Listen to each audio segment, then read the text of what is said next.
audience. I guess my first question was answered, sort of. What's that? Where exactly is Dean? Out. Yeah. Where exactly him? Out of hell, apparently. Dean, you know, for us in the writer's room, kind of on day one, me, Sarah, Ben, and the rest of the gang, we're like, we're talking about, you know, season 4, and we said, you know, the big question is, does Dean get out of hell? And then about 20 seconds later, we were like, well, no, he gets out of hell. So then we quickly moved on to the next question, which is how he gets out of hell. At some point, Eric or one of the other producers must have sat you down and said, we're going to have to kill you.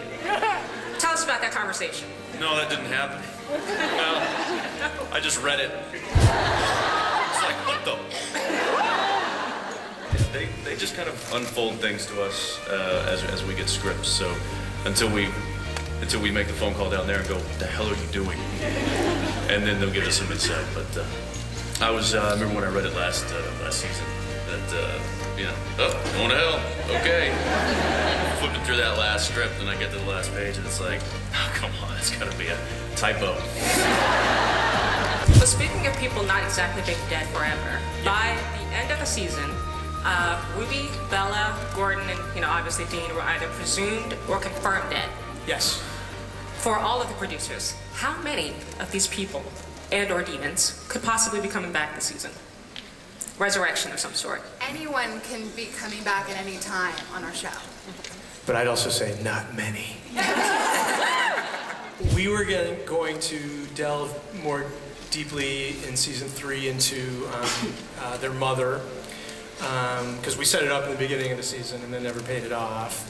We were going to delve a little deeper into Sam's journey, sort of where he's going, and sort of the flirtation to use these abilities that were kind of growing inside him. You don't even know how far off the reservation you've gone. How far from normal, from human? You're just exercising demons. With your mind! These are all becoming, you know, primary concerns of season 4. Sarah and Ben, tell me about some of the favorite episodes that you've written this season. I'm a big fan of Justin Bello. First and foremost, because I think you two did such a tremendous job, both of you. And you know, when you write a show that takes place primarily in one location, and you write like 6-page scenes where people are talking, there's a lot of potential for it to suck, and for it to be all the writer's fault. And when it goes well, it's because the director was awesome and the writers were awesome. And the director was awesome and the actors were awesome. Written over this season I wrote... The past season. Oh yeah, okay, good, because I wrote one, that's my favorite, I love it. Actually, the one I just finished is a really interesting, it's one of my favorites, but I think right now, I like Ghostfacers, to be honest. Who came up with that idea? Pardon me? Who came up with Ghostfacers? Oh, well, actually I came in and said kind of like, I think we should do the Blair Witch sort of video kind of ghost hunters thing. And Eric was behind it. So then we just had to sit down and make it all up. I think they were going to be the Boo Boys for a while, right? And for the record, when Ben pitched it, I just want to be clear about this. That when he came in and he's like, so I want to do this episode, and they're called the Ghostfacers, and they have this theme song, and here's the song. And then he sang, Bob Singer and I, the entire song. Like, he's like, yeah, I'm going to come up with a pitch and lyrics. And like, we were like, we love it. And I think it was the song that actually sold us.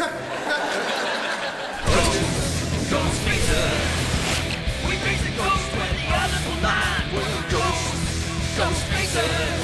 Well, that's good to know. I'll put a song in every episode. I really want to. Ben keeps pitching this episode about this wishing fish. It's like this fish that you hold in your hands and makes your wishes come true, and it goes blah, blah, blah. And every time it's time to pitch an episode, he's like, so, okay, here's how the wishing fish can work. You've been with these guys now for 3 years. Is there anything that they're writing now that still surprises you? Anything about the turns and the characters, or anything that happened in the last season you were like, I so didn't see that coming? For me, it's yes and no. I think the first season I realized that I was going to be so surprised by everything that just not to expect anything or not expect anything. How's that from history? So no, I'm not really surprised anymore. And you know, Eric and the bunch have kind of explained what they want to do or what they're thinking, but it's likely to change. And so I've realized that, you know, I'm an actor telling their story, so wherever their story goes is where I go. I think actually the most surprised I've been is the beginning of this season, and where they're taking the story and the characters and what's happening. I had a long talk with Eric when we got back to work, and I think it was probably the most intense conversation as far as just going over the story that we've had in the history of the show. And it's it's a storyline that's I'm not gonna give anything away, but it's gonna unfold, and it's gonna really add a lot of elements that we haven't dealt with on the show into it, and I'm pretty excited about that. I wasn't expecting it.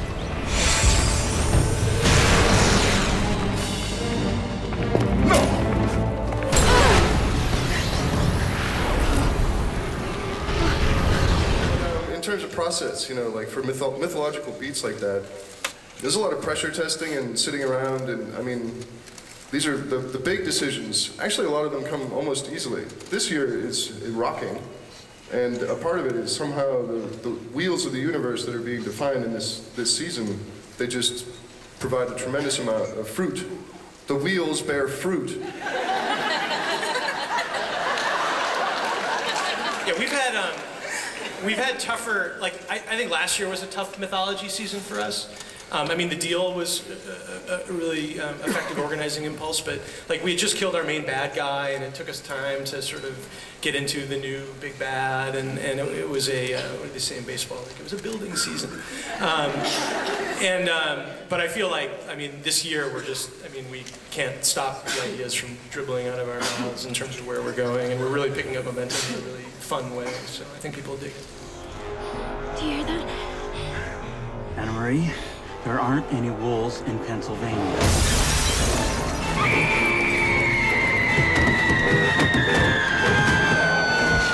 And Eric, you once said that you would be quite happy for the show to run 5 seasons. Yeah. As we go into season 4, do you still feel that way? Yeah.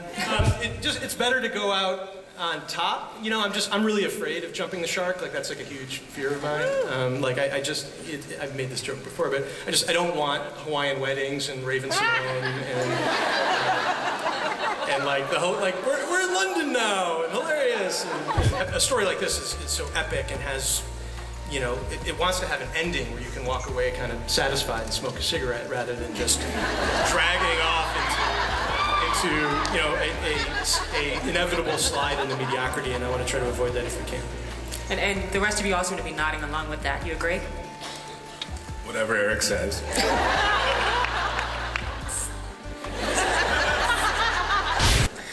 Well, I think we have some time for questions from you guys if you want to ask. Anybody? Anybody want to ask a question? Hi, my name's Vanessa. I'm from the middle of nowhere. Jensen Ackles, I followed you from your soap operas to Dawson to Dark Angel to here. I love you so much, but the thing is that I've been seeing impaired most of my life, and it hurts to see TV. And my dream, my lifelong dream, is to physically see you. I can't see you at all right now. I just want to see. Well, Lisa's I want to. Lifelong dream, come on. You're fuzzy at this point. Okay. Focus. My dad stepped on my glasses the day before Comic-Con.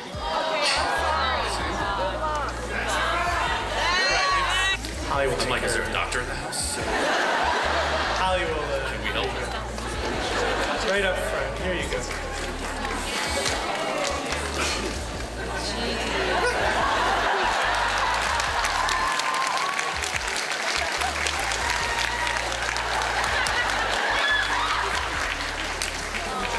All right, one down. Very nice. Who's next? Being from Australia, we love AC/DC, and for us, Highway to Hell is really thematic. And I'm curious about how you guys go about with the music for the show, because for us, that's almost like it sets everything up for us.